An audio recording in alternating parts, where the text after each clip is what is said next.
Эта проблема возникла в России. Надежда на вот это евроатлантическое будущее России и привела к той трагедии, которую сегодня переживает весь мир. Ведь как была ситуация, когда распад Советского Союза произошел, вот эта элита российская, я не хочу сейчас Америку даже обвинять, это понятно, что была холодная война, и каждый добивался своих целей. Но российская элита в это время, в надежде на то, что она сможет стать частью вот этого евроатлантического общества, и даже некоторые думали, что и в НАТО могут попасть, они, я скажу об этом тоже, они сдали все позиции.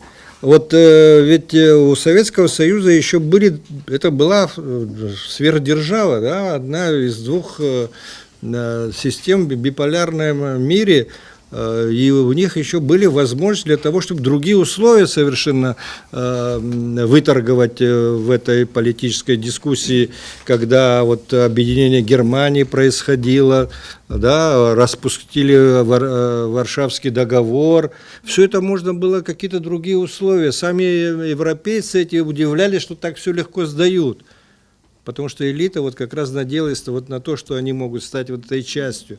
Ничего этого не произошло, потому что там совсем другие цели были. Я вот насчет Путина, да, сказал, да, в 2000 году Путин встречался уже последний раз с Клинтоном, уходящим. И, как рассказывал уже в 2022 году Владимир Владимирович, он спросил его, как отнесется Соединенные Штаты Америки, если Россия попросится в НАТО. И как сказал тогда Путин, ответ его был очень сдержанный. Так примерно он сказал, я помню. Я не думаю, что Путин был настолько наивным, чтобы предполагал, что американцы согласятся на вступление России в НАТО. Он, наверное, хотел, чтобы вот эта элита, которая надеется на вот такой шанс, услышала, что там нет возможности такой. Я еще в связи с этим вспоминаю, когда распался Советский Союз, и Буш-старший приезжал в Грузию, встречался с Гамсахурдия. И Гамсахурдия ему сказал: господин президент, Россия – это колосс на глиняных ногах. Стоит его ткнуть, и он развалится. Мы готовы на себя взять такую миссию, только поддержите нас. На что Джордж Буш-старший сказал ему: господин президент, ваши слова в США многим очень понравятся, но когда дело дойдет до войны с Россией, вас никто не поддержит.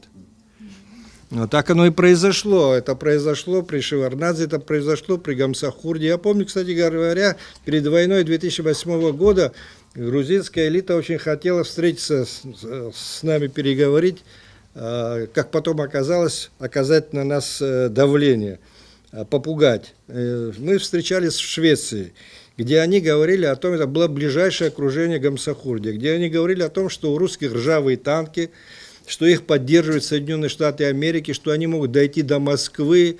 Вот такие речи. Кстати, после этого я читал, после войны 2008 года, Буржанадзе то же самое говорил о том, что вот такие вот идеи вынашивало окружение Саакашвили.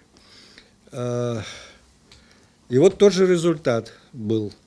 Тоже, да, те же самые грабли наступил Зеленский, но здесь уже мы видим, что какая поддержка, да, всего западного мира Украине в этой ситуации происходит.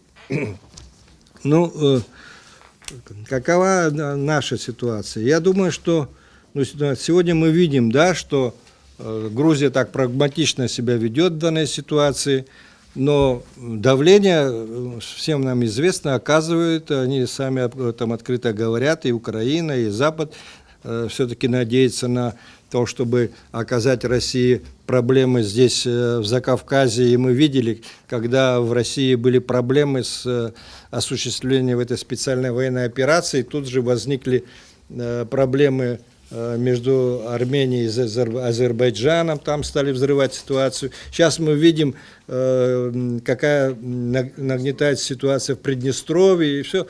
Мы не знаем, во что это все выльется завтра. Поэтому, да, у нас серьезное внимание в последнее время, исходя из наших возможностей, президентом уделяется нашей обороноспособности. И увеличен бюджет, и идет строительство фортификационных сооружений. Сейчас создана группа, которую я возглавляю, потому чтобы реформирование произвести, и концептуальные принять какие-то новые решения. В целом ситуация непростая, и, конечно, от того, как закончится эта ситуация, специальная военная операция, я уверен, она закончится победой России, мир изменится, совершенно очевидно, потому что все действия, которые предприняли Соединенные Штаты Америки, привели к сближению Китая и России. И если эта тенденция будет продолжаться, а скорее всего оно так и будет, то мир будет совершенно другой. И поэтому нам, конечно, как здесь было сказано, Сократ Равич правильно сказал, союзнические отношения с Россией очень важное значение для нас имеют. Я когда услышал слова одного, известного у нас деятеля политического и общественного, который говорит, что у России с Западом там свои взаимоотношения, они там воюют, нам чего туда лезть, нам не надо ссориться ни с Западом, и со всеми быть дружными. Послушайте, если у нас будет война с Грузией, и русские тоже скажут, что это ваши там отношения там с Грузией, сами разбирайтесь, мы же не хотим этого.